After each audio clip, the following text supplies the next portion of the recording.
Լուրերից դուրս հերթական քննարկումն է Free News-ի եթերում, բնականաբար միջազգայնագետ Արման Ավագյանի հետ։ Բարև Արման ջան։ Ողջույն Գագիկ ջան։ Դե ինչ, այսօր գլխավոր թեման երևի թե Հայաստանի համար, թե մեզ համար, թե նաև արտերկրի համար Մարկո Ռուբիոյի ժամանումն է, այսինքն մինչև այս հաղորդումը եթեր գնա, արդեն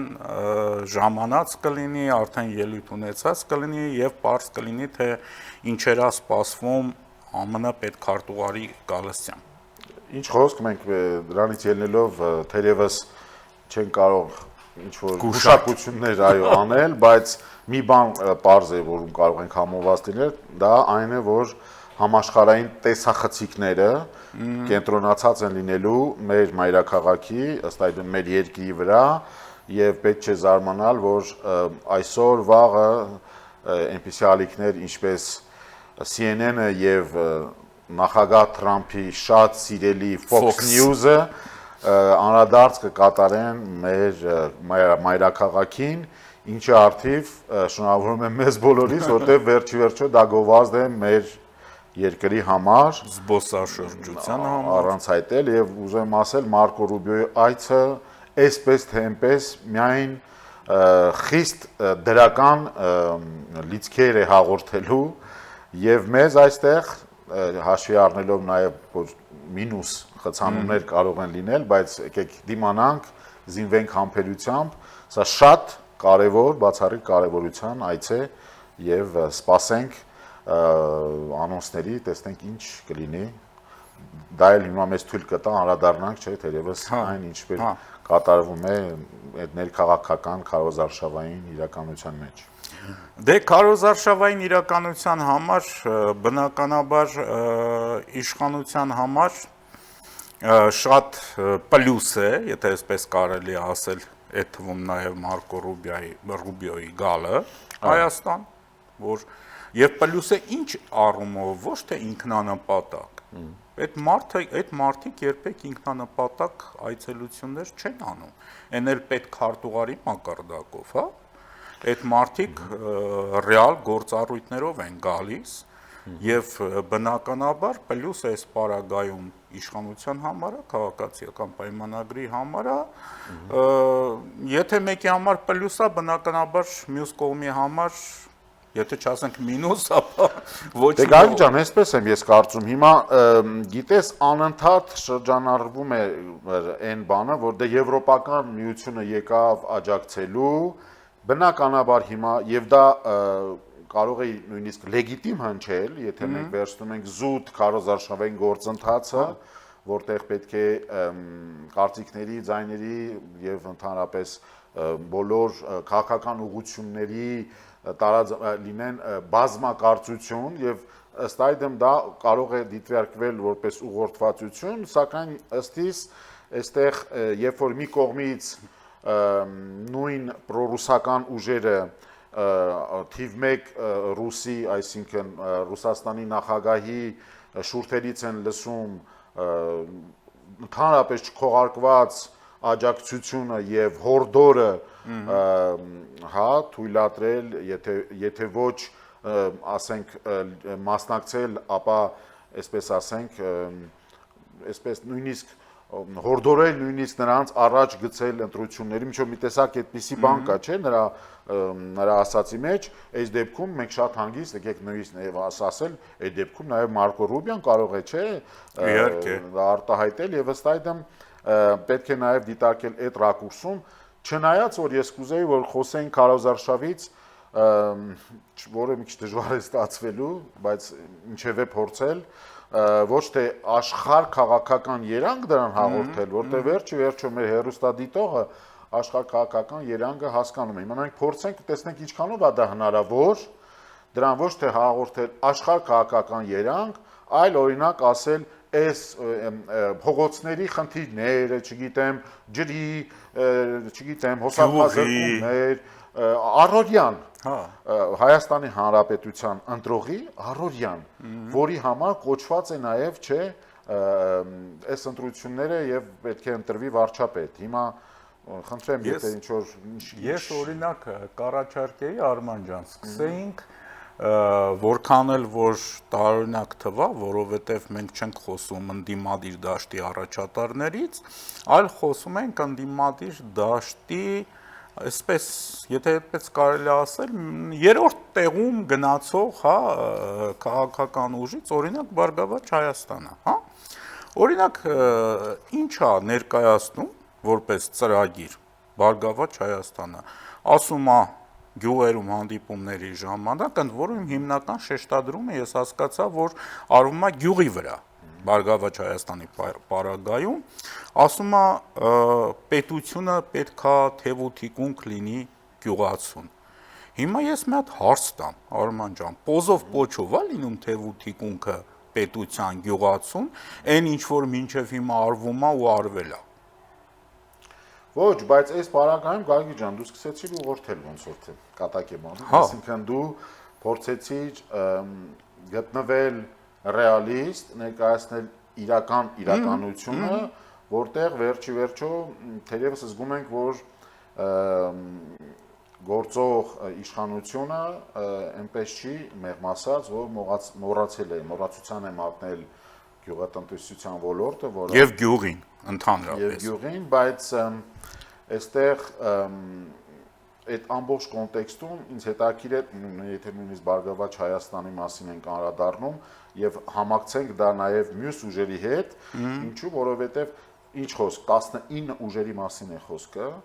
19 ուժերից մենք որ ասում են պետք է մաղվել եւ վերջի վերջո -1 արդեն ալյանսը դուրս եկավ։ Ալյանսը դուրս եկավ, ինչպեսի տրագեդիա, բնականաբար հումորով, ուզեմ ասեմ, այդտեղ իրեն հետ կարող է նաեւ վերցնել մի քանի այդպես ուժեր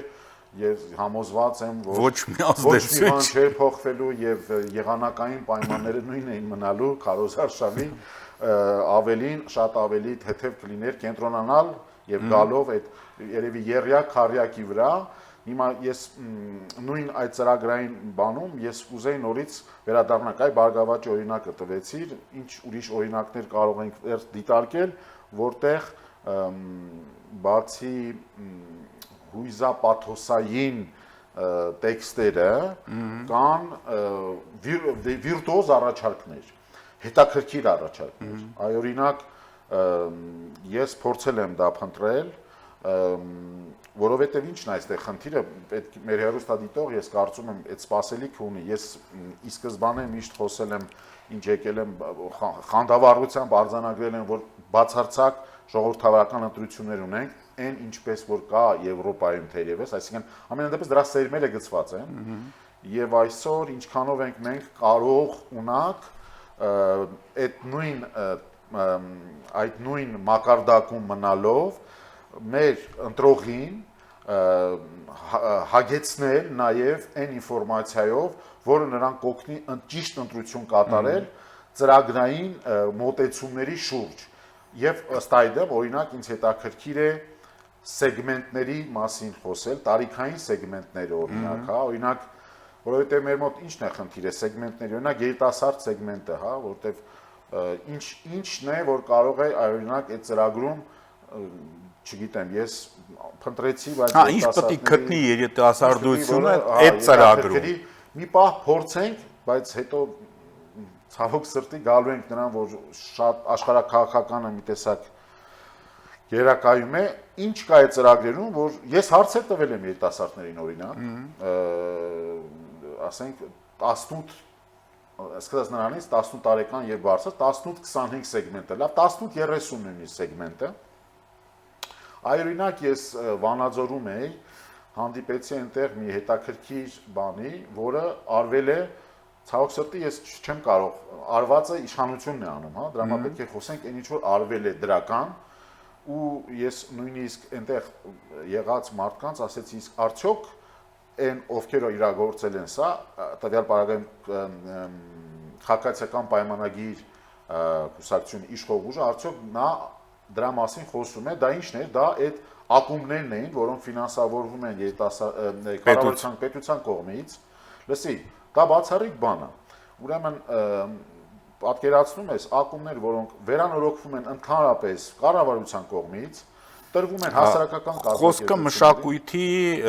մշակույթ, հանդիպման վայր, ատելյեներ կազմակերպել, որտեղ կարող են գալ երիտասարդները, չգիտեմ, սկսած շախմատ խաղալուց, վերջացած, չգիտեմ, ինչ որ զբաղմունքներ անելուց, վերջացած, ասենք, չգիտեմ, կարող են մարդիկ ուզենան, չգիտեմ, ինչ որ չեմպիոնատ կազմակերպել, չեմպիոնատ կամ ինչ որ հավաքներ կազմակերպել, 300 դրամ արժի ժամը, նայում ես ինքնին հետաքրքիր կոլորիտով սարքած, որտեղ կառավարությունը նաև պարտադրում է, հենց բացատրեցին, որ մինիմալ լինեն նաև մարդկանց, այդ տրվող ծառայությունների վարձը։ Եվ այդ հասարակական կազմակերպություններին տրվում են, պատկերացնես 30-ի չափ այդպիսի ակումբներ ունենք օրինակ, եւ ես օրինակ ու դա բացառիկ է, որովհետեւ ահա մի վայր, որը լրիվ հիգիենիկ, գեղեցիկ, ասենք, նաև քաշող, հա, իր մեջ, որ կարող են մարդիկ ըստ այդմ այսօր on-line-ով բանով կազմակերպել, զանազան ուսուցանումներ եւ այլն կազմակերպել եւ դա շատ դա ես մատնանշեցի եւ զարմացած էի, որ նույն քաղաքացիական պայմանագիրը չի կիրառել մինչ օրս իր քարոզարշավում այդ սեգմենտին, որը կարող է դա շատ հետաքրքիր լինել, այդ բանը, հա, այդ արված գործը ինձ ասեցին ի պատասխան դրա, ես հարցրեցի այդ ղեկավար որոշ անդամների, որ այնքան շատ է արվածը, չեն հասցնում գալ դրան, բայց ըստ իս, այստեղ մենք եթե մենք խոսում ենք պրոֆեսիոնալ մոտենանք ընտրաշավին, հա, տես, ես նորից ուզում եմ մատնանշել այն փորձը, որ կա Ֆրանսիայում, որ ես տեսել եմ։ Հիմա օրինակ այդ մի ակումբը, որ ես մտա, հենց Վանաձորի կենտրոնական փողոցներից մեկում հենց անկյունային, այդտեղ օրինակ գերազանց կոմերցիոն տարածք է, որը պետական եւ հանրօգուտ տարածք է դարձել դե ֆակտո։ Ես օրինակ գիտեմ մեր մոտ այնտեղ քաղաքապետարանը, երբ որ կամ նույնիսկ այդ պետության մակարդակով մի այդպիսի ակումբ եմ ացում 1, մենք ունենք 30 Իպատիվ իշխանության արված գործն եմ ասում, 30 այդպիսի ակումբ ամբողջ հանրապետությունում։ Լսեք, այդ մի ակումբը երբ որ բացում են, դուք տեսնեք ինչպիսի ագիտացիա է գնում դրա շուրջ, ինչպես են քաղաքապետերը գալիս եւ ներկայացնում, թե տեսեք, այս ակումբը բացվեց, ֆոտոշուտինգ, լուսանկարում, ռեպորտաժներ, որպես իրենց բնակչության վրա դա ինչքան մոտ ներկայացնեն որպես արված բացառիկ աշխատանք եւ ծամել եւ դա հատկապես ընտրողի հետ կապված ոչ միայն քարոզարշավի նախորյակին, բայց ամբողջ ընթացքում, որտեղ դու չես կարող, չէ, 5 կամ 6 տարի մեկ ընտրությունից ընտրություն գալ ու խոսել քո արվածից։ Դու պետք է դա կրի շարունակական ընթացս, այո, եւ այսօր տես մի բաց թողում, որը նկատում եմ իշխանական կողմից, այսինքն արված գործը չկարողանալ այնպես մատուցել, որպեսզի մարդիկ տեսնել, որտեղ դա հնարք է նաև քարոզարշավային, այդ մեկ, եւ այդպիսով նաև գրավել այդ սեգմենտին 18-30, ասենք, օրինակ մասնավորապես, բայց ինչու ոչ նաև թոշակառուներ, բայց այստեղ հարց է առաջանում, օրինակ այսօր թոշակառուների սեգմենտին բավականին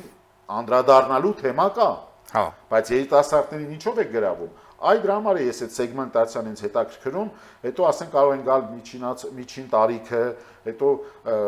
ինչը ես տեսել եմ, հա, ինչը որ արվում է քարոզարշավում եւ այսպես ավելի թիրախավորում ենք, հա, թիրախային աշխատանք է տարվում, բայց ցավոք սրտի Գագիկ ջան, մեր մոտ մենք դառել ենք աշխարհակաղակական, այսպես մի հատ տենց քարոզարշավային, տենց մի հատ իրավիճակ։ Հիմա դե ես դա ուզում եմ մատնանշել, եթե ինչ ես դու արդյոք տեսել ես ինչ-որ մի ծրագիր, որ կարող ես ինձ ասել, ես թերևս չեմ հանդիպել սեգմենտավորում, եւ դա է, որ ինձ մի տեսակ դեռ անելիք կա այդ ուղղությամբ, երևի թե դա խոսենք արդեն մյուս, հա, տեսնենք ինչ մյուս ընտրություններին կկատարվի, բայց այդ պահը բավականին կարևոր է ըստ իս բոլոր ուժերի համար, որպեսզի կարողանանք, չէ, վերջը այն ով որ ղեկավարության մեջ է, չէ, ով որ ղեկավարել է, իշխել է, իշխանության մեջ է, կարողանա ներկայացնել դա ըստ տարիքային եւ մնացած բոլոր, հա, սեգմենտավորման, ինչպես նշեցի, իսկ մյուս ուժերին ներկայացնել ինչ են նրանք, բան, որովհետեւ դուք այսօր լավ, ջան, երիտասարդներին Բացի մուկ տշելուց ինչ է առաջարկում։ Բրավո, այդ մուկ տշելու պահը օրինակ ջուր ծեծել, շատ լավ է ասեցի, ջուր ծեծելը եւ բոչկա գլորելը։ Ուրեմն տես, շատ հետաքրքիր է։ Ինձ երիտասարդներ, որոնց ես հարցրել եմ քարոզարշավին ժամանակ, ինչպես նաև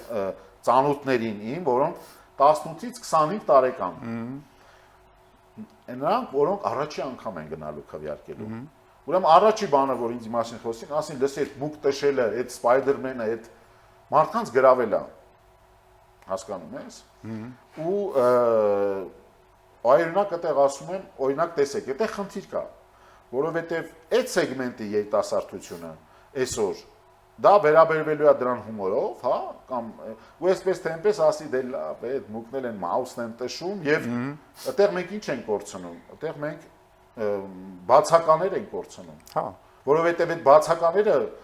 մեկ անգամ եւս ես ուզում եմ դրա վրա իրոք մեր հերոստատիտողի ուշադրությունը գրավել,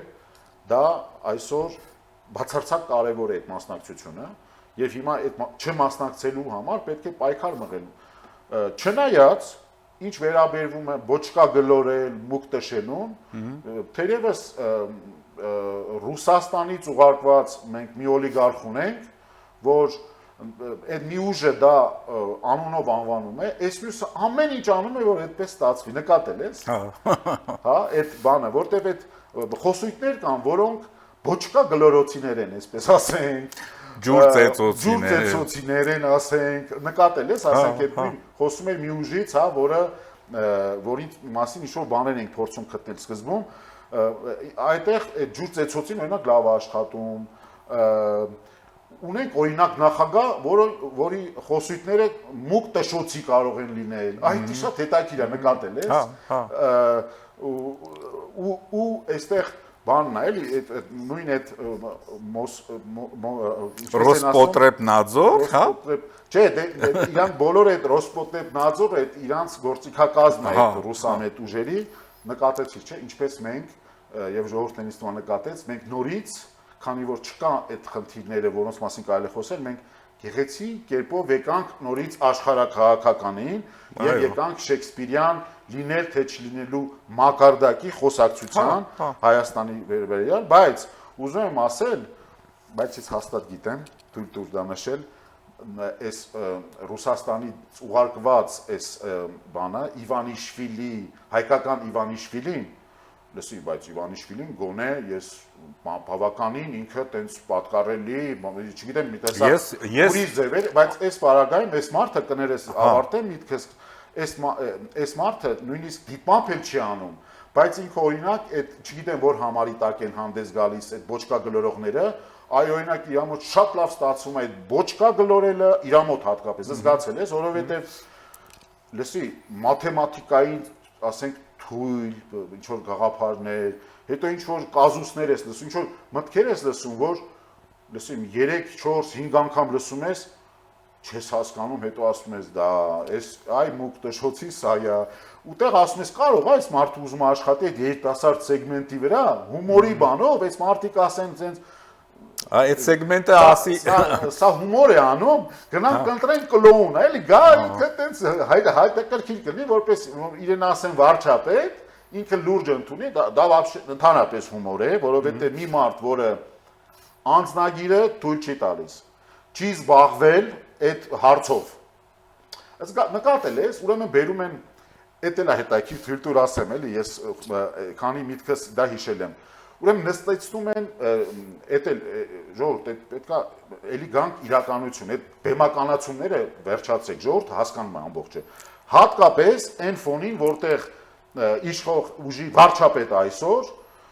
ջանք ու երան չի խնայում, այդ մարդը արդեն նույնիսկ արևայրուք, հա, հայերեն ինչպես են ասում, զագարը, դա էլ է ստացել, դες մեկ է զագարը բան եմ անում, որովհետև դες տեխնացուներ կան, դեռ խոսում են զասոս, բան, այսպիսի տհաճ սլենգ են օգտագործում, խոսույթ, եւ այդ մարդիկ, գիտես, մի տեսակ այդ հա, այդ ժուրնալիստները այսպես նստած են, ուրեմն բոլորը գտնվում են զուգահեռ իրականության մեջ, հարցեր են ուղղում, որոնք նախապես պատրաստված, այնտեղ մեն շունչն ու շնչելն ու արտաշնչելը չի նախապես պայմանավորված, եթե նկատել ես, եւ նա հարցեր է, պատասխաններ է տալիս, որ 18-25 սեգմենտը կարող է լավ ուրախանալ, ասել, այսի իսկական մուկտշոցի է, այստեղ ու բան չես հասկանում։ Նկատել ես դա։ Նկատել եմ։ Բայց այդ դեպքում, լսեք, դուք որպես լրագրողներ, արդյոք նկատում եք, որ դրանով դուք զորայացնում եք ձեր, այսպես ասած, այդ իմիջը, որ դուք պատկառելի եք, որ դուք անաչառ եք, որովհետև դու չես կարող բեմականացումը հասցնել այն մակարդակի, որ նոնսենսներ ասեն եւ դու չասես, բայց պարոն, չէ դու եղել են, չէ, առիթներ, որ դու հարցազրույցներ վարես։ Եվ դու քեզ ասեն մի հատ նոնսենս ու դու sense ասես, այո։ Իհարկե, ռեակցիա պետք չէ։ Այս մարդկանց մոտ տենց նորմալ է, էլի, որ ինքը տենց ոչկա է գլորում ու միտք չկա։ Դե թեկուս այն տղաների ծառայելու մասին, հիշում ես այդ խոսքը։ Հա։ Օրինակ, որ ասեց ամեն ինչ անում էին, որ չզոհվեին։ Այդպես մոտավորապես այն ես հիշում եմ ուտեմ եմ ասում, համոզված չեմ, որ իր մոտ դա տեխնոլոգիա է։ Մտածելով, որ այ այդպիսի բան անեմ, կարող է երիտասարդները ին վրա հումոր անեն, ինձ ընտրեն։ Ինքնըստինքյան է դա։ Ինքնըստինքյան, բայց լսի, այդ մարդուն երևի թե մարզահամալիրային համալիրում տեղ տալ հետագայում, որպեսզի ինքը կարողանա այդպիսի ստենդափներ անել, որովհետև այդ հումորի աշխարհից դա բացառիկ է։ Նույնիսկ կարող է ժուրնալիստերին էլ հրավիրել ու այդպես ստենդափներ անեն պասերով, այդտեղ երիտասարդները կգնան TikTok-ով լավ կծիծաղան։ Ասուլի ստենդափ։ Հա, ասուլի բան վիրտուալ վարչապետ, ռուսերեն բառերով գրված, հա։ Իդեպ ես հումոր եմ անում, բայց դե առանց հումորի արդեն հասել այդ աստիճան։ Առանց հումորի Արման ջան, հնարավոր չէ ամեն ինչին վերաբերվել։ Ես ժամանակին իմ երիտասարդ տարիներին աշխատում էի ֆինանսների նախարարության մի վարչությունում, որ այդ ղեկավարը, այդ վարչության պետը անենց ամբիցիաներ ուներ, որ բոլորին պարտադրել էր, որ իրեն դիմեն պարոն վարչապետ։ Այսինքն վարչության պետ։ Հասկանում ես։ Հա, այսինքն դա դիտարկենք մարդկային տեսակ է դա։ Մեր օրինակ ես շատ եմ անդրադառնում, ես նաև հումորյան վերածում, որտեղ ինձ շատ կարևոր է Գայգի ջան, որ երիտասարդությունը մեր քաղաքացիական պատասխանատվության մեջ լինեն, որովհետև տես օրինակ այսօր երեխաների դերը ինչքան է մատնանշվում, որոնք մասնակցում են քարոզարշավին, այնինչ նրանք դրա ընտրության իրավունքը չունեն, տարբերություն իրենց ծնողների, բայց այնտեղ որտեղ այդ երեխաները բնազդով են գալիս, չէ՞, բնազդով են գալիս, բնազդն է աշխատում, եթե հաստատ ծնողները չեն ուղարկել, հաստատ ուղղորդված չեն, եւ այդտեղ այդ սեգմենտում թերևս մեծերը անելիք ունեն այդ նույն երեխաների լավ ապագայի համար, բայց ի տարբերություն դրա, այն երիտասարդները, որ նոր սրսած 18+ նոր են կյանք մտնում, այն երիտասարդները, որոնք բանակի խնդիրը օրինակ կա, շատ կարևոր է, չէ, բանակաշինությունը, որտեղ մենք խոսում ենք վերամբարձ, օրինակ հիմա կլինի նաև այդ շքերթը, մենք գալիս ենք անվտանգային հարցերին, մեծերից բոլորին հետաքրող, բայց այդ երիտասարդներին տարրականորեն հետաքրքրում արդյոք նա այնտեղ ինչ պայմաններում է մնալու, արդյոք ինքը ինչ է, կամ իր ուսման հետ կապված հարցերը, ինչպիսի ապագա կա իր ուսման հետ կապված իր երկրում, եւ այսպես շարունակ, եւ այդ սեգմենտին վերաբերվել նմանատիպ ձևով, այսինքն չանդրադառնալ, դա կարծում եմ ինչ-որ մի բաստողն է, որը երևի թե գաղափարներ տվեցին, փորձեն անդրադառնալ, որովհետեւ նրանք են միջազգային ստատիստիկորեն, ես դա նկատել եմ բոլոր ընտրություններում, մասնավորապես Եվրոպայում եւ Ֆրանսիայում, դա այդ սեգմենտն է, որը ամենապասիվն է ընտրությունների եւ որի մասնակցությունը կարա լուրջ փոփոխություն բերի։ Եվ որը կարող է լուրջ փոփոխություն ունի եւ նա լուրջ դերակատարություն ունի եւ դրա մասին հատկապես ուժերը խոսում են երկրորդ փուլին, որը դառնում է ել ավելի կարեւոր։ Օրինակ բերեմ, Շիրակը, Ժակ Շիրակը, նախագահ Ժակ Շիրակը եղավ մի պահ, երբ որ երկրորդ փուլում հայտնվեցին Ժակ Շիրակը եւ Ժան-Մարի Լեպենը, որպեսզի հերոստատիտողը իմանա, ծայրահեղ աչակողմյան Ժան-Մարի Լեպենն է,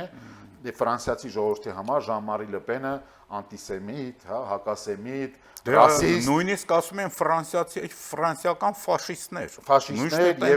եւ ես քեզ ասեմ, օրինակ, ի տարբերություն, օրինակ, այն ինչ որ փորձում են, հա, Կրեմլում տարածել այդ ծայրահեղան ազգայնականությունը, որը դարձել է մի տեսակ տրենդային, հա, եւ որը նաև գալիս է Եվրոպա, ինչպես նաև Միացյալ Նահանգներ,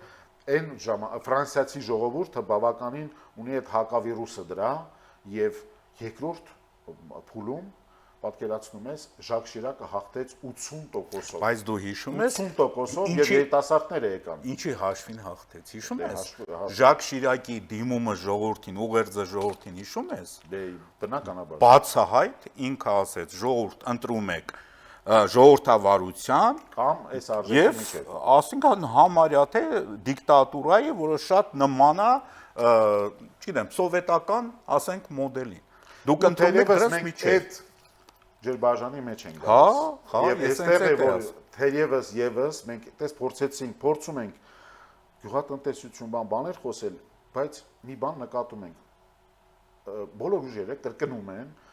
անունը դնելով լավարկել եւ այլն, խոսում են այդ բոլոր առօրյական թեմաները,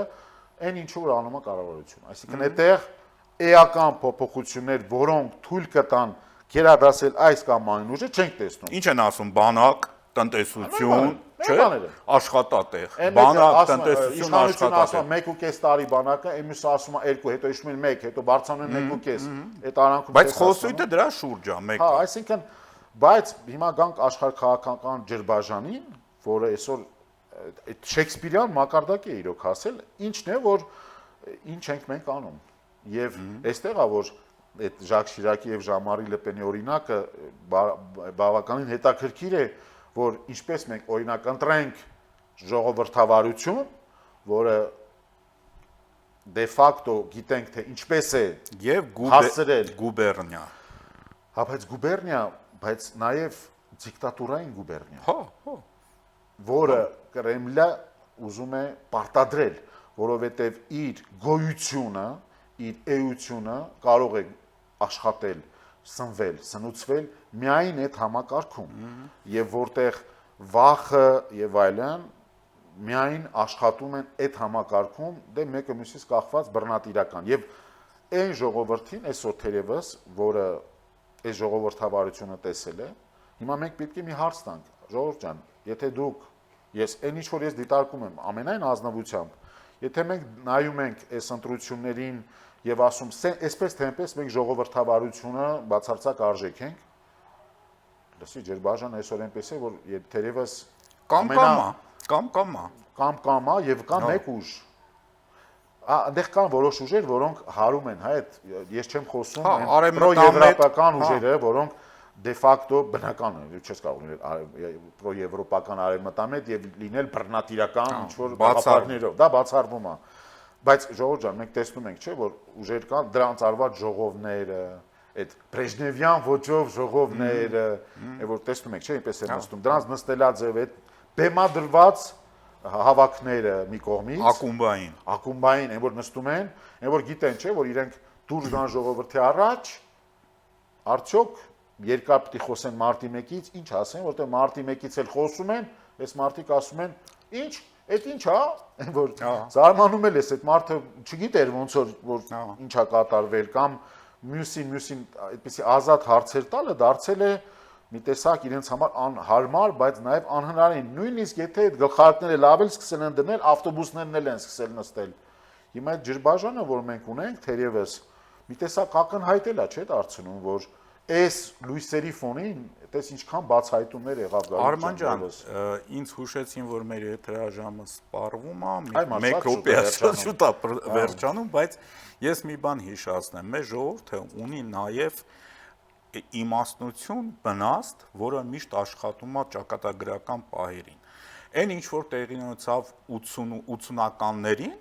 Հայաստանում, չէ, երբ որ հայ ժողովուրդը գրեթե 100%-ով քվեարկեց հօգուտ անկախության, հիշում ես։ Այսօր